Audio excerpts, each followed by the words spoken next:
Thank you, Nicolette. I think that I'm in charge now. Yeah.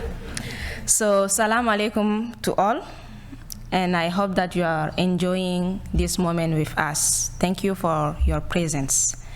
So, our panelists are incredible. I will call here Aïssatou Diop. She is from Senegal.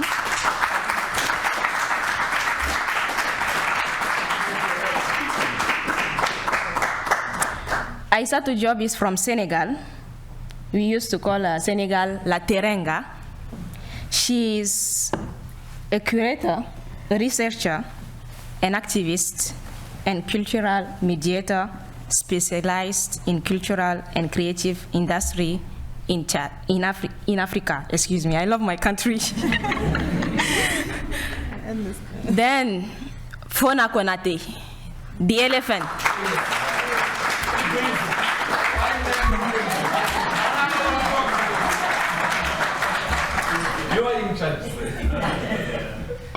So, Fona Konate is the elephant from Côte d'Ivoire. He is a sociologist, community relation officer at Mako Gold, electoral monitoring expert, monitoring and evaluation consultant, speaker and training in civic engagement. Finally, we have our star from Ethiopia, Sophonias.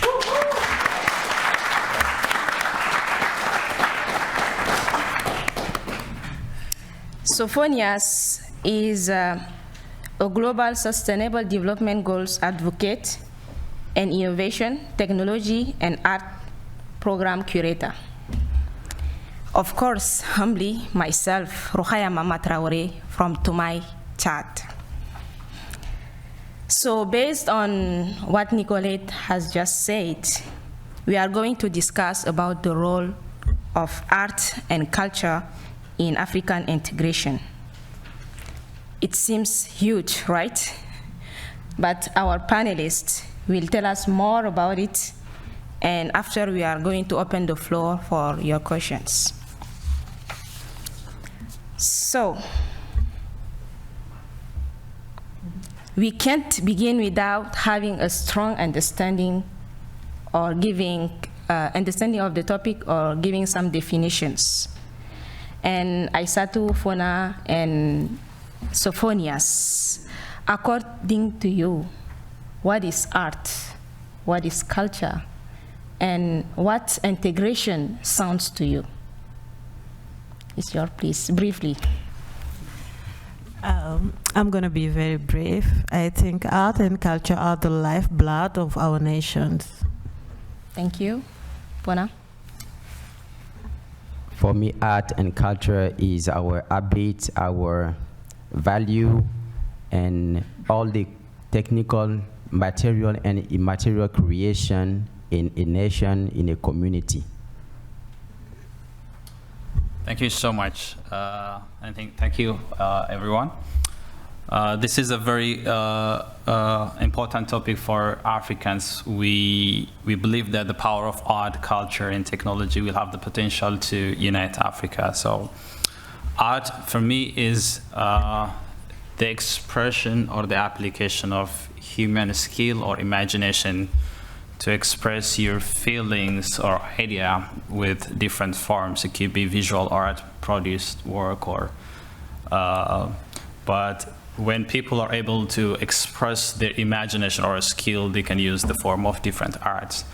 But culture is something that's a bit wider, and it encompasses the way of people, the society lives, the food they eat. Even you can see that we have a different clothes and different kinds of expression. So this all encompass what we call culture, which is also art can also be included into the wider name, which is culture.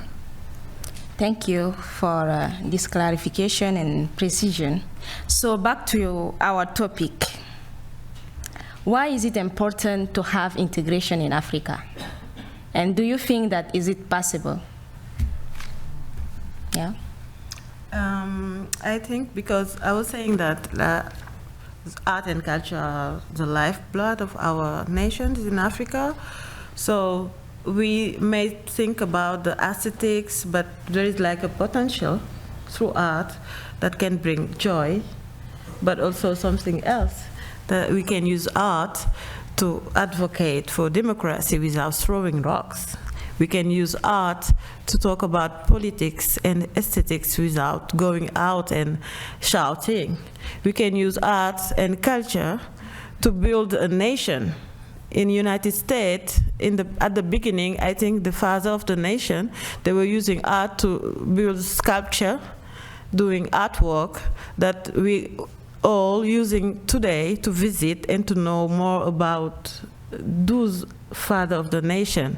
And we are doing the same thing in Africa right now, because we have people who are standing through art, going to the public space, doing graffiti and so on to express themselves. Thank you. Sophie?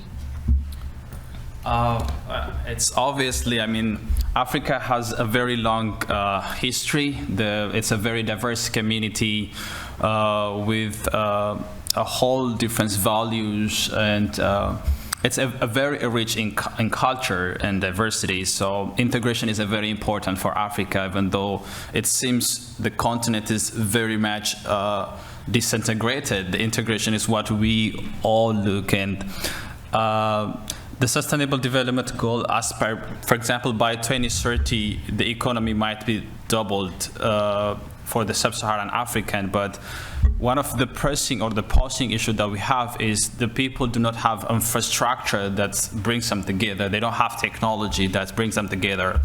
And the people are still suffering because of this lacking integration. So we can tell the integration is the most important thing for Africa, to utilize the resources, not only the natural resources, but the human resources that we have. We all are from different African countries. Sometimes we do very similar projects in different countries that might have a greater impact if we could integrate it. So it's a very simple showcase that we can learn from, but if you see it from the wider perspective, the integration is very, very important, not only regional, but also as a continent.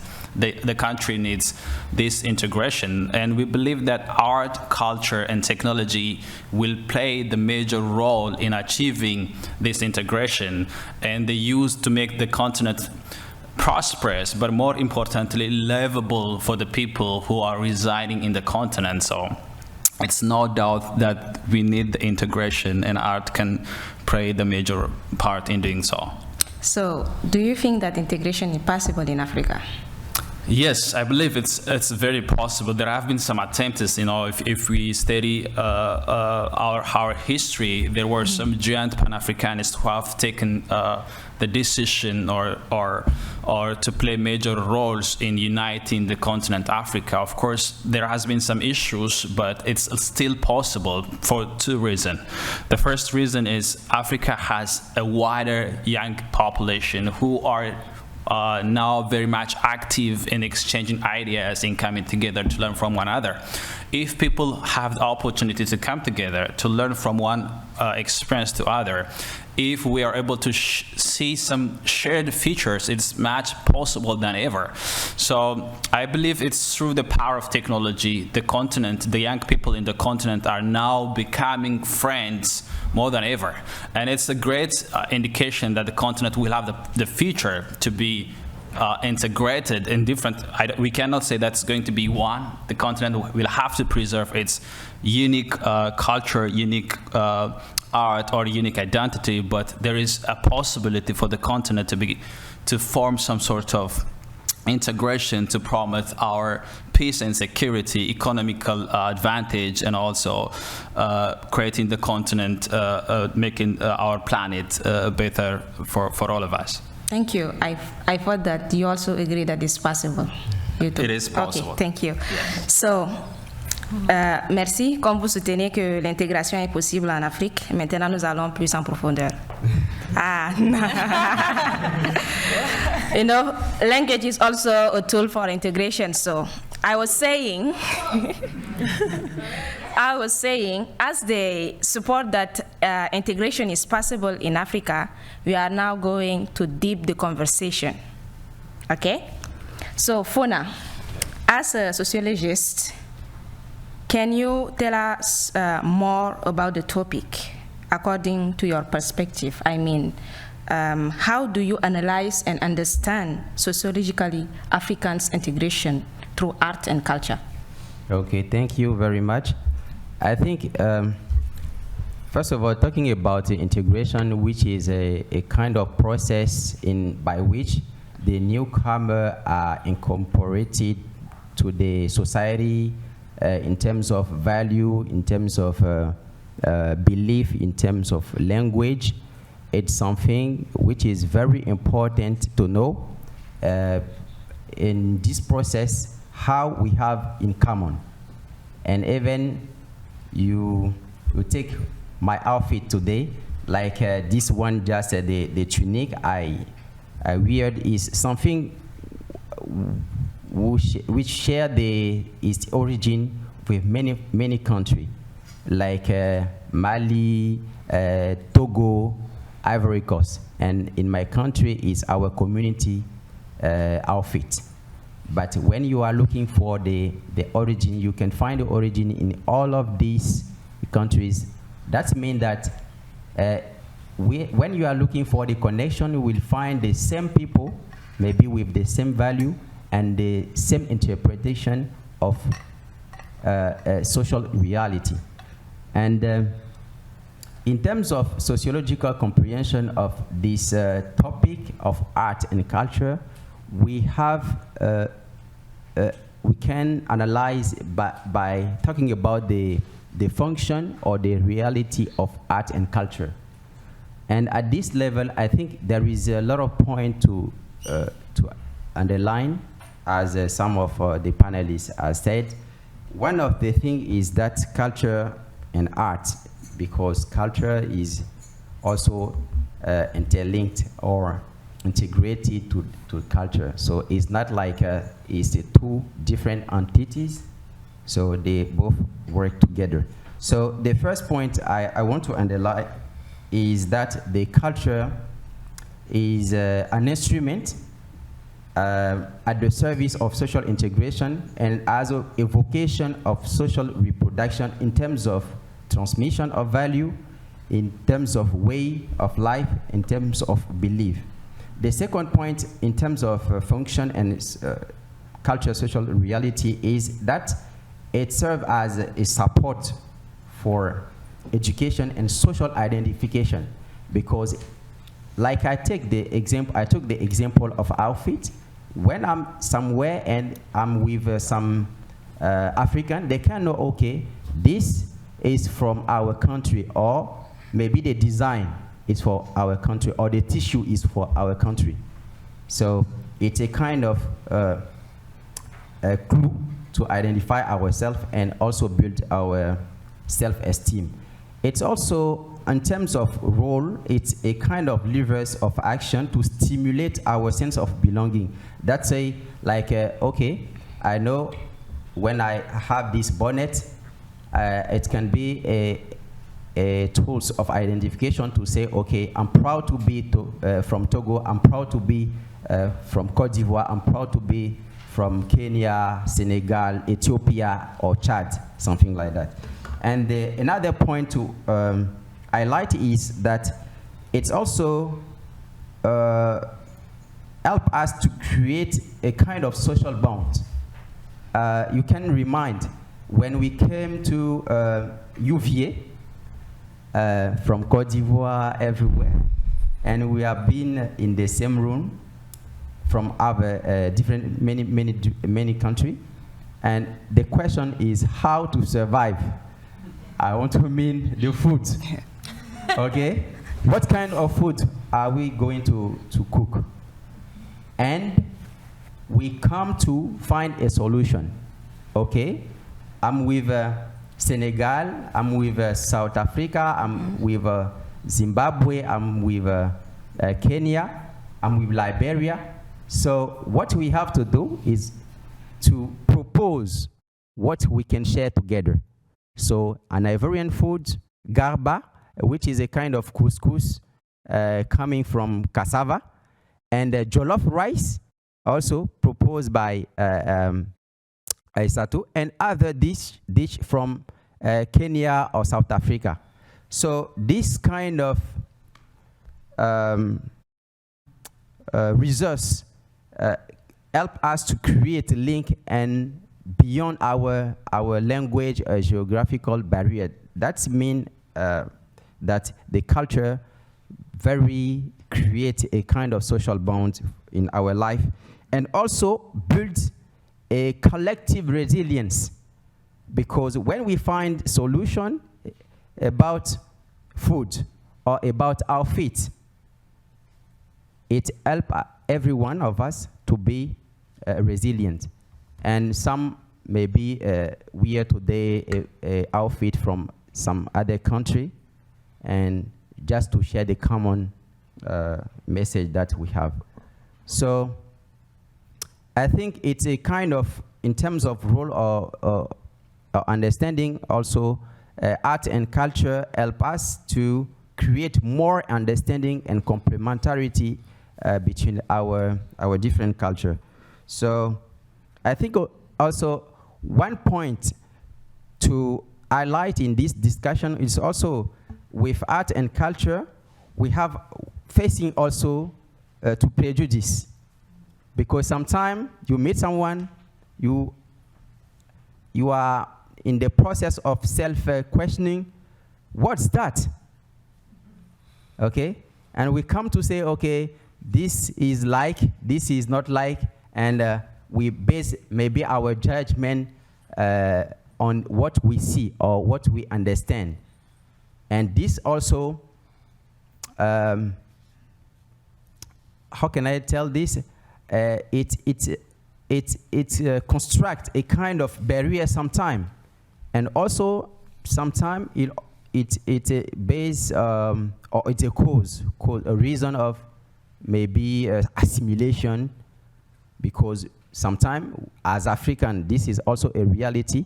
We are not very proud of what we are, because we think that the philosophy of life, the worldview of life, the belief of life, the language of others are more better than ours. So in terms of comprehension or sociological comprehension is all of these things which constitute the core of our life that we should highlight, that we should promote. So I can stop at this level.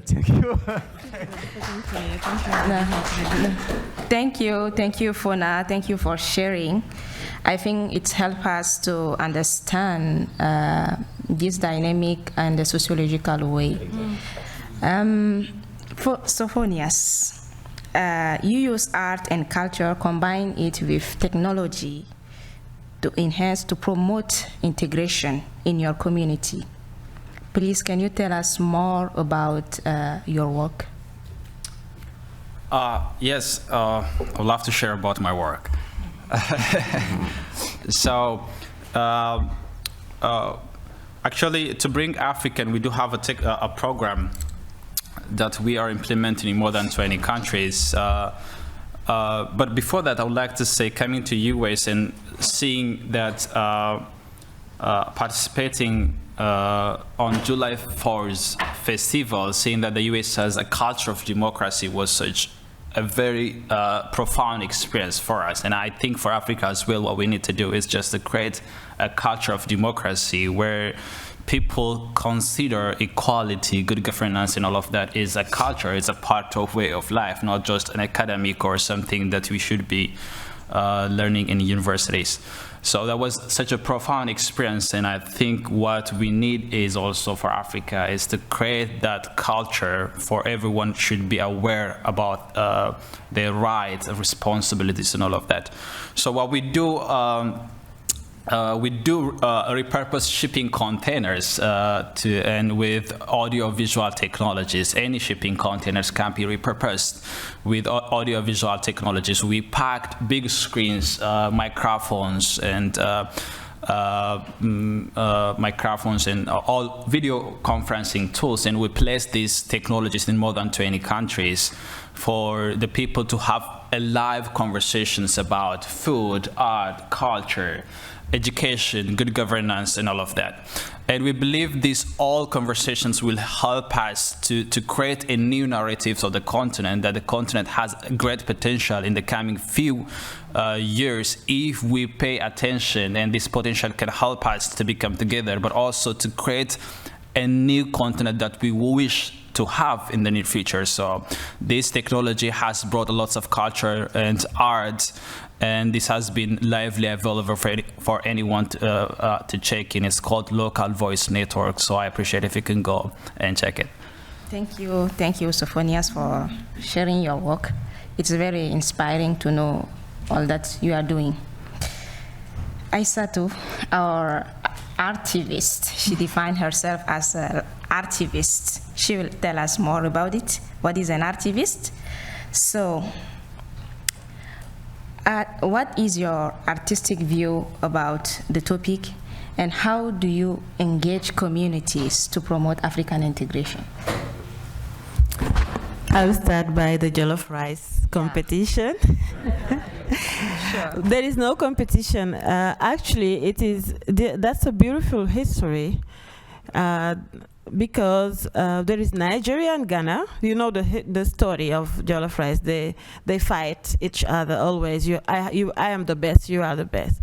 But in fact, what they are doing is a great thing to build the history of West Africa, because through food we define ourselves, and it's a tool for African integrity, but also African democracy, and a tool to fight against food insecurity. Then we discovered that jollof rice is from the kingdom of Jollof. That's why the name is Jollof. And I'm a Wolof, I'm from Senegal, and it happened to be a big kingdom where all West African countries were located: Liberia, Sierra Leone, Ghana, Nigeria, and so on, and Gambia. We forget about Gambia. Then we discovered that all those people were living together and shared that meal that traveled into Africa, West Africa, and came here in the United States, and now in Louisiana we can find this food. This food brought people here, but also cultures, but also ways of life. Then in Africa now, we are working on the United Nations of Jollof Rice for food security, for democracy, and to advocate for social justice. That's what we are doing in Senegal and in Gambia, and we are working on it. And I hope that I will have the opportunity to collaborate with my Nigerian folk and Liberian folk to do this work. And to be more specific, what I'm doing in Senegal now, I'm working on replacing the context of how the history is built by French, and how can I replace it with the history of Senegalese people, of young Senegalese people, by using the cultural heritage management, intangible and tangible. So I work with archive institution, and there I can use the archive and put them on the wall. And it's a way of democratizing the archive accessibility, because it's very difficult to have access to the archive in Senegal. You have to travel to go to France to pay per second if it's a video, or to pay per pellicule if it's a picture. So what we are doing is using those archives, and we develop them with bigger frames, and we put them on the wall so that families in Senegal, they can identify themselves and see this picture, and they will identify their ancestor, and they can go and find their family tree. that's what we are working on. And also we are working on poetry. We are working with artists that do spoken word. That's the writing. So they can go, and when we have an issue with a public institution like the council of the city or the government itself, we can go outside and do like a show and talk about this project. But no one will come for us. That's the point. That's the beauty of art. You can use it to advocate for everything you want without being very bold. And people won't notice, and you will have what you want at the end of the day. Yes, that's what we are doing in Senegal. Thank you. Thank you, Mama Jollof. I hope that you are going to taste your jollof before leaving. Okay. So, the role of art and culture in African integration. I will now open the floor to questions. We are following our panelists, what they have said, and I think that it will be very interesting to have also your opinion about this. Then your questions are welcomed. Thank you. Yes? Thank you very much. Thank you for making me feel significant today, Aisatu. And I say that because I'm wearing a designer. The designer is Aisatu herself. And so I'm keen to understand how your work intersects with confidence building for women in politics. Because where I work in the governance space, a lot of women find it difficult to show up for political analysis on TV, public addresses, because of just pretty much how they appear and how they look. So I want to understand how your work intersects with confidence building for women, particularly using fashion. Thank you. Yes. Thank you for the question. I can bet that you know the answer, but I will answer for others. So we have a hub, cultural hub that we call Pépite de Ndar. Pépite of Saint-Louis. Ndar is the name of the city Saint-Louis in Wolof. So we bring together women, designers, but women, and they work with visual artists, but women, and we use the history of the precincts, not precinct, but precincts.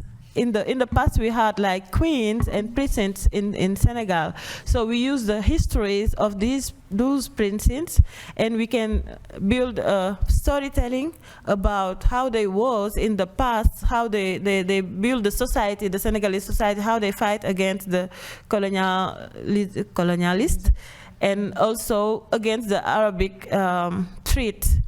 And after that, we use the faces of those queen, and also the symbol that you can see on your yes, and we create design that we give to women leaders, still, to leaders like Toyosi and others from Senegal that can be filmmakers or just leaders that who goes for red carpet events or this kind of event, and we ask them to wear it, and to wear it with confidence. Yes, that's what we do with those people, those women in Senegal. Okay, thank you. Yes, behind. Thank you very much. My name is Moaz Alhajimodu, 2018 Fellow.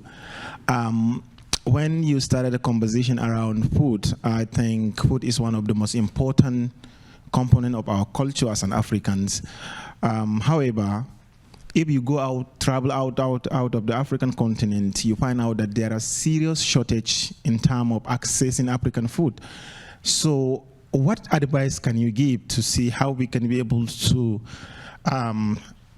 export our food culture outside African countries? Because I want to give you an example. When you come to Washington, D.C., you hardly find more than 10 African restaurants, but Asian restaurant, you can have thousands of them outside outside in the Washington D.C. How can we, as a young African, start exporting our own culture outside Africa to strengthen our culture, traditions, and our visibility across the globe? Thank you. Thank you. Fona. Yeah, I think you want to answer?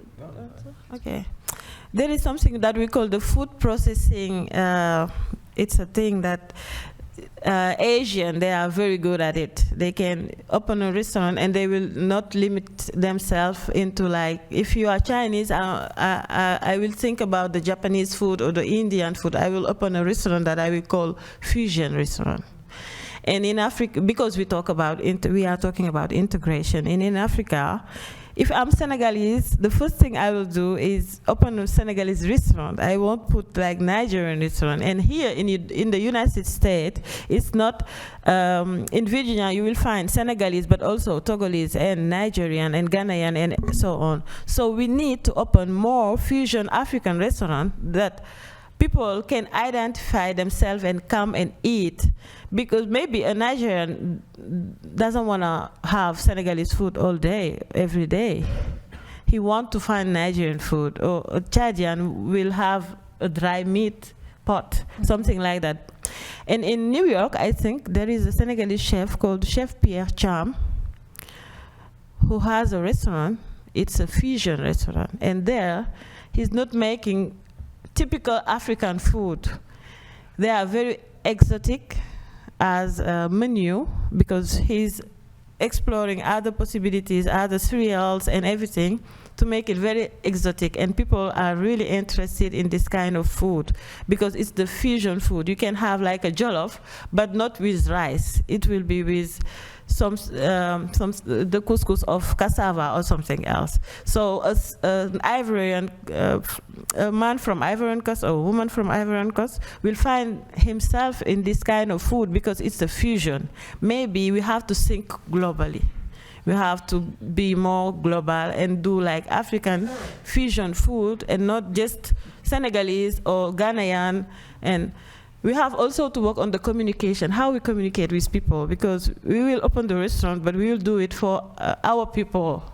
What about American people? Yes. Maybe they like the African food, but they don't have the option because of the spice you put, and you can control it. I went to an Indian restaurant days before, and I had the option for my quantity of or level of spicy. So I had to choose. Why not? I think we have to try this kind of diversity and optional and global thinking of creating our restaurant in the international level. Thank you. Fona and Sophonias, you have something to add? But I want to make a comment. For me, the integration starts by emotion. Okay, how can we make possible this promotion of our culture is an emotional issue. Why I say it's an emotional issue? Because you should be proud of what you are, in terms of outfit, in terms of culture, in terms of belief, in terms of language, in terms of food. So when you are proud about that, you self-esteem yourself, and you know, I can share this with others to discover, to taste. And it's what the Americans do. We came here, when we get in the restaurant, they propose us all of the list of food of American. So we can also do the same, and not just put our outfit when there is an event, okay? Because what we do daily is what people can keep in their mind from us. So if we can be able to speak in our language, Swahili, to promote Swahili, if we can be able to talk in our, to wear our different outfits, it's a better thing. And not just to choose to put this out, or dress this outfit when we are among us. Because they also, we are in the appointment of giving and taking. So we have to propose something. Yep. Okay. That's the only thing. Can you just be brief? No, Because, yeah. I think we don't have much time, so I would just say, I think that is also the lack of integration among the continent. The continent has to come first. You know, the exchange has to start from the continent first, instead of going out of the continent. For example, I live in Addis. It's supposed to be the capital city of the continent because of the headquarters, but you don't usually find all foods of the African continent, and it's a pressing issue, right? So food is very wonderful thing, and it has a power to unite us. And of course, not only food also, but the way we eat it, and also it gathers people, our families, and also our feasts, big programs that we share with foods, has a lot to say, to exchange. But I would say the integration of the continent has to start from within the continent, and then it slowly grows out of the continent and reach the global market. But if that doesn't happen first, it's most likely hard, because the local market don't have the opportunity to see the global market. They have to grow. They have to make themselves stronger. But also, we don't have that much strong policy as well, right? Food is such an important thing, but at the same time, it's very serious. You know, you cannot, the standard, it has to be standardized. Even the tomato that you produce has to be standardized to go out of the global market, you know. So we need these policies or supporting easy way of doing business in the country that will help us to go out of the. Thank you. Well, I know it's very interesting and we would like to continue the discussion, but our time is over and Nicolette has another surprise for you. So as we are wrapping up, I would like to ask my panelists to say briefly their closing remarks. Sophonias.